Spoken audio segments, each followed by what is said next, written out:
কামপুৰৰ ৰাইজৰ বাবে সঁচাকৈ এটা উল্লেখযোগ্য দিন।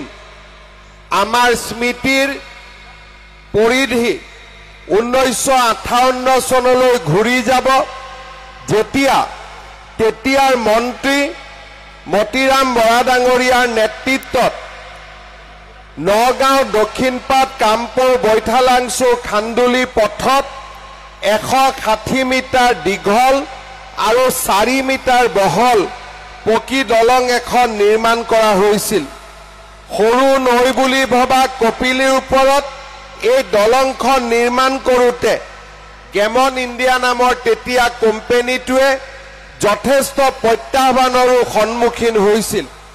1962 চনত এই দলংখন ৰাইজৰ বাবে মুকলি কৰি দিয়া হৈছিল আৰু এই দলংখনেই কাৰ্বি আলং জিলালৈও যাতায়াতৰ সুবিধা প্ৰদান কৰা হৈছিল। এই দলংখনৰ সৈতে মোৰো জীৱনৰ এক আৱেগিক সম্পৰ্ক আছে।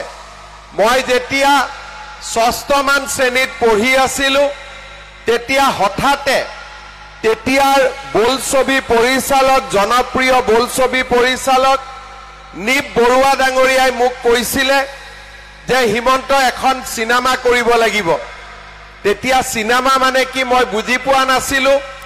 মোক কৈছিলে হাতীৰ ওপৰত উঠি নাটক, হাতীৰ ওপৰত উঠি এক্টিং কৰিব লাগিব।